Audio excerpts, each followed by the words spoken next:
नमस्कार दोस्तों, पाथफाइंडर में आप सभी का स्वागत है। मेरा नाम है डॉक्टर महिपाल सिंह राठौड़ और आज इस लेक्चर में मैं आपके साथ डिस्कस करूंगा भारत में डेवलप हुए एक नए ट्रिपल म्यूटेंट वेरिएंट के बारे में। पिछले महीने यानी मार्च के महीने में आप सभी ने शायद न्यूज देखी होगी कि एक नया डबल म्यूटेंट वेरिएंट भारत में डिस्कवर किया गया था। अब रिपोर्ट्स ऐसी आ रही हैं कि उसी में एक नया म्यूटेशन हो चुका है और अब ये वेरिएंट बन चुका है एक ट्रिपल म्यूटेंट वेरिएंट। तो कई सैंपल्स में ये ट्रिपल म्यूटेशन नजर आ रहा है और इसके बारे में आज सुबह सबसे पहले इंडियन एक्सप्रेस ने ये खबर छापी थी, ये रिपोर्ट उन्होंने छापी थी। और ये ट्रिपल म्यूटेंट जो है ये किस प्रकार से हमें अब असर कर सकता है, इसका हम पर इंपैक्ट क्या होगा, इसी के बारे में हम चर्चा करेंगे इस लेक्चर में। अगर आप अनअकैडमी प्लेटफॉर्म पर मेरी फ्री स्पेशल क्लासेस और प्लस कोर्सेज के बारे में अपडेट्स चाहते हैं तो मुझे इस हैंडल पर फॉलो कर सकते हैं। अन्य सभी प्लेटफॉर्म्स पर मैं इस आईडी पर उपलब्ध हूं। इस लेक्चर का पीडीएफ आपको मिल जाएगा pathfinder_UPSC टेलीग्राम चैनल पर। तो साइंटिस्ट बता रहे हैं कि रिसेंटली जो कोविड-19 का सर्ज आया है भारत में, जो सेकेंड वेव अभी चल रही है, उसके पीछे एक बहुत बड़ा रीजन है इंडियन वेरिएंट। ये इंडियन वेरिएंट जिसका ऑफिशियल नाम है B.1.167, B1167 इसे मैं कहूंगा, ये एक डबल म्यूटेंट स्ट्रेन है जो मार्च 2021 में हेल्थ मिनिस्ट्री ने ऑफिशियली अनाउंस किया था। लेकिन अब साइंटिस्ट को इसी B1167 में एक तीसरा म्यूटेशन मिला है जिसके कारण अब ये स्ट्रेन ट्रिपल म्यूटेंट स्ट्रेन बन चुका है। वेरिएशन होते क्या है पहले ये समझो। वेरिएंट्स नए कैसे बनते हैं? तो देखो, हर वायरस इवॉल्व करता है। एक वायरस का जो डुप्लीकेशन साइकिल है वो बहुत फास्ट होता है। तो जब ये वायरस एक नए जनरेशन को जन्म देता है तो उस समय इनका जेनेटिक मटेरियल होता है कॉपी। और जब ये जेनेटिक मटेरियल रेप्लिकेट होता है तो उस समय कुछ गड़बड़ उसमें कभी कभी हो जाती है। कुछ टाइपिंग एरर, जैसे हम टाइप करते हैं उसमें एक टाइपिंग एरर आ जाते हैं, उस प्रकार के कुछ छोटे मोटे वेरिएशंस इनमें आ जाते हैं ड्यूरिंग देयर रिप्रोडक्शन। तो जब वो रिप्रोड्यूस कर रहा है, अपनी और कॉपीज बना रहा है वायरस, उस समय इसमें कुछ मिस्टेक्स अगर हो जाती हैं उस कॉपी करने के प्रोसेस में, उनको हम कहते हैं म्यूटेशन। अब ये म्यूटेशन हजारों लाखों की संख्या में होते हैं, डेली हो रहे हैं। हर इंसान के शरीर में जिसके अंदर कोविड-19 वायरस है उसमें हो रहे हैं।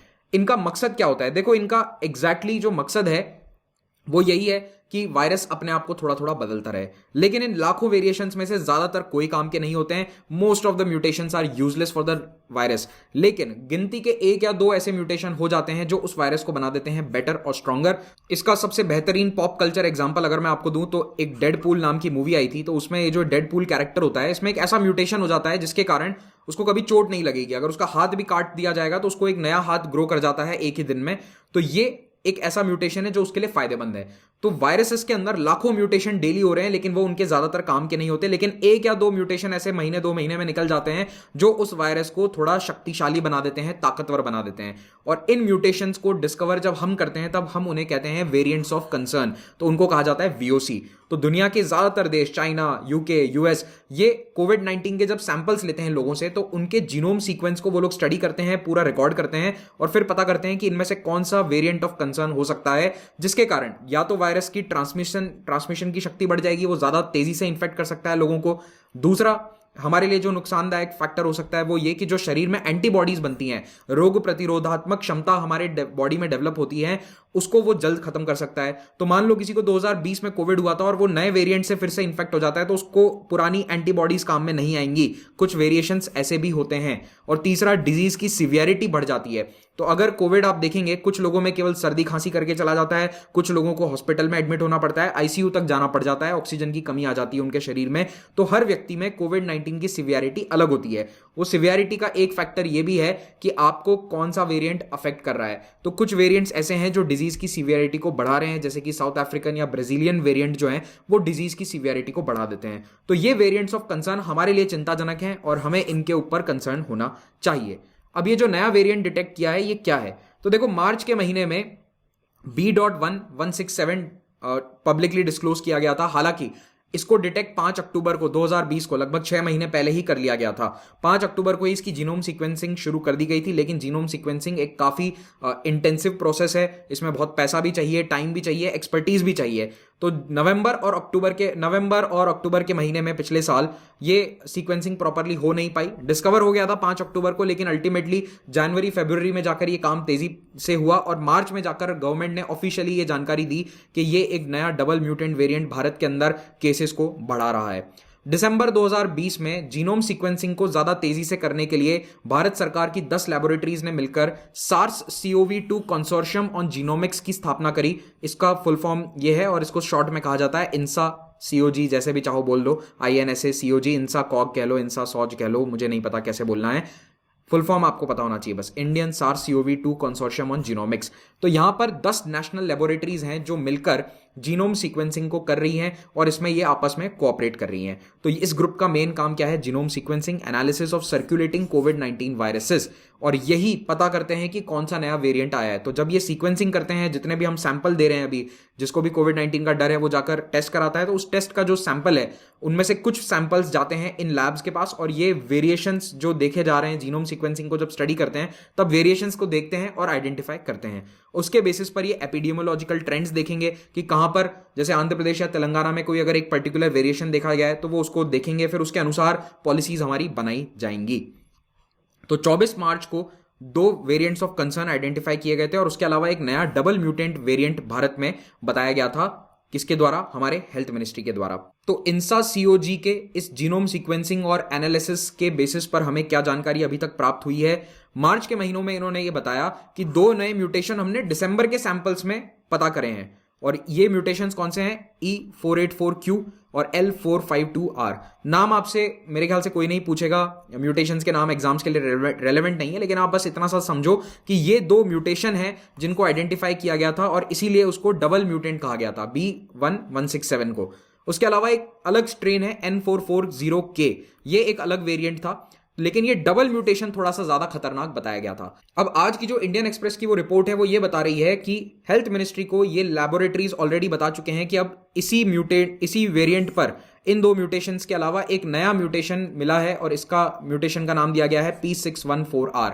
तो यहां पर P614R ये तीसरा म्यूटेशन है और इस 3 म्यूटेशन के कारण ये वेरिएंट अब बन चुका है ट्रिपल म्यूटेंट। तो ये जो ट्रिपल म्यूटेंट है इसके बारे में हेल्थ मिनिस्ट्री को ऑलरेडी अवगत करा दिया जा चुका है, ऐसा इंडियन एक्सप्रेस की रिपोर्ट कह रही है। इन्होंने ये भी कहा है कि 3 डिफरेंट वैरायटीज मिली है, यानी कि इस ट्रिपल म्यूटेंट की भी 3 अलग अलग वैरायटी हैं, जिनमें से 2 वैरायटीज के अंदर स्पाइक प्रोटीन में नए म्यूटेशंस देखे गए हैं और एक में जो म्यूटेशन है वो स्पाइक प्रोटीन के बाहर है।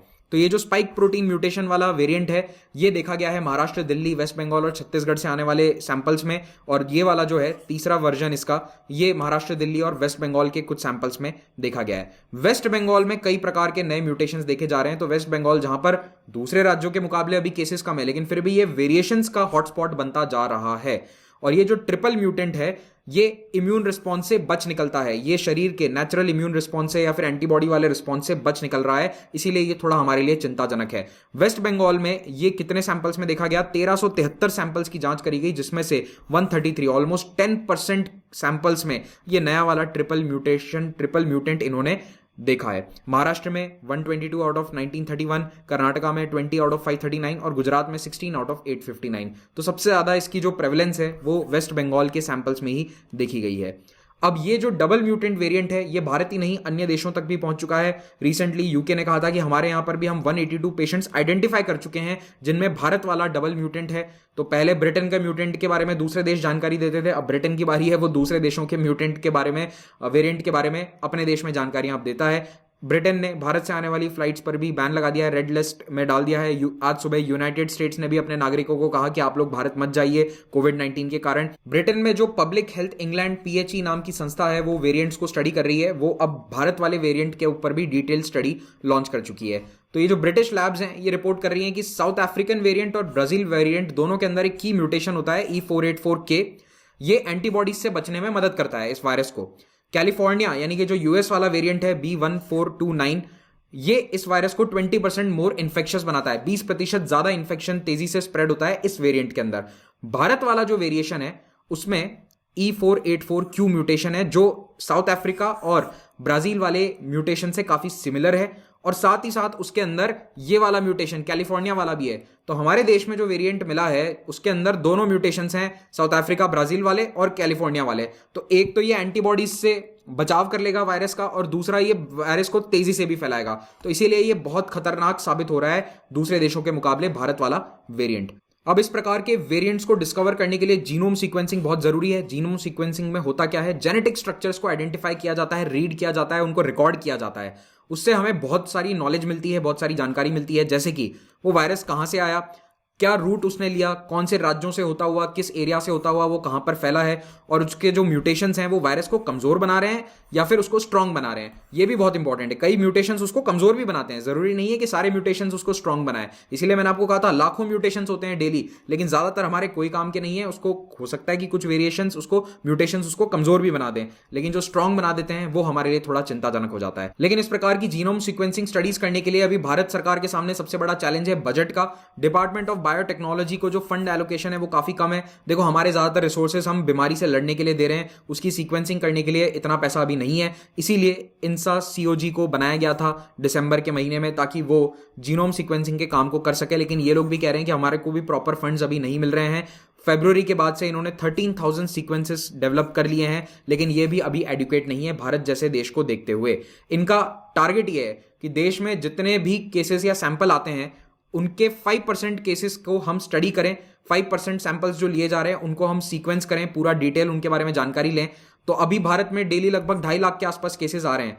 तो इनका लक्ष्य है कि इस 2.5 लाख में से लगभग 12,500 सैंपल्स को हम स्टडी करें। जो उनका 5% का गोल है उससे वो पूरा होगा, लेकिन स्टडी कितना कर पा रहे हैं? केवल 1%, ऑलमोस्ट 2-2,500 के आसपास सैंपल ही डेली ये स्टडी कर पा रहे हैं, उनको सीक्वेंस कर पा रहे हैं। तो अभी यहाँ पर थोड़ा रिसोर्सेज का क्रंच है। जैसे जैसे यहाँ पर सीक्वेंसिंग का परसेंटेज बढ़ेगा वैसे वैसे और नए वेरिएंट्स डिस्कवर हो सकते हैं। तो आप सभी से मैं रिक्वेस्ट करता हूँ कि स्वस्थ रहें, अपने आप को सुरक्षित रखें, घर के अंदर ही रहें जितना हो सके। जिनको अति आवश्यक है बाहर जाना, नौकरी पर जाना, वो जाएं, लेकिन उसके अलावा अगर कोई घर पे रह सकता है तो प्लीज घर पे रहें। और इस लेक्चर का पीडीएफ आपको इन टेलीग्राम चैनल्स पर मिल जाएगा। अगर आप अनअकैडमी का सब्सक्रिप्शन लेना चाहते हैं, भारत के बेस्ट एजुकेटर से पढ़ना चाहते हैं, तो इससे अच्छा मौका नहीं हो सकता। अप्रैल तक, एंड तक हमने अपना मेगा सब्सक्रिप्शन ऑफर एक्सटेंड कर दिया है, तो आपको 4 महीने की एक्स्ट्रा वैलिडिटी मिलेगी और उसके उपरांत आपको 20 किताबें प्रिंटेड मटेरियल जीएस का फ्री मिलेगा अगर आप 1 ईयर सब्सक्रिप्शन लेते हैं, और उसके उपरांत आपको 10% डिस्काउंट मिलेगा अगर आप कोड यूज करते हैं महिपाल। तो प्लस और आइकॉनिक दोनों प्रकार के कोर्सेज पर ये ऑफर वैलिड है। तो 1 साल का कोर्स आपको लेना है, उसके लिए ये प्राइसेस पे नहीं करनी है।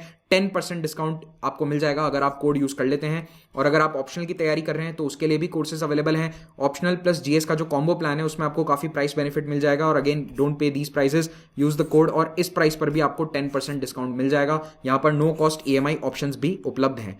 SSC, bank, railway, state PCS, IIT, GATE, इन सभी एग्जाम कैटेगरीज के लिए अनअकैडमी पर कोर्सेज उपलब्ध हैं। ये इनके 1 ईयर सब्सक्रिप्शन के प्राइसेस हैं जिसको आपको पे नहीं करना। Use the code and get a 10% discount. Free test series हमारे द्वारा चलाई जा रही है, उसका आप उपयोग कीजिए। महिपाल कोड यूज करके उसको अनलॉक कर लीजिए, कोई यहाँ पर पेमेंट आपको नहीं करना। देयर आर 3 टेस्ट सीरीज जिनको आप यूज कर सकते हैं। पाथफाइंडर जो कि स्टैटिक की टेस्ट सीरीज है, इंपल्स और राइज, ये भी टेस्ट सीरीज आपके लिए अवेलेबल हैं। अनअकैडमी कॉम्बैट हर रविवार को होता है 11 बजे। इस कॉम्बैट में हिस्सा लेकर आप स्कॉलरशिप्स जीत सकते हैं। So remember 11 AM on Sunday. Thank you very much. Please subscribe to pathfinder.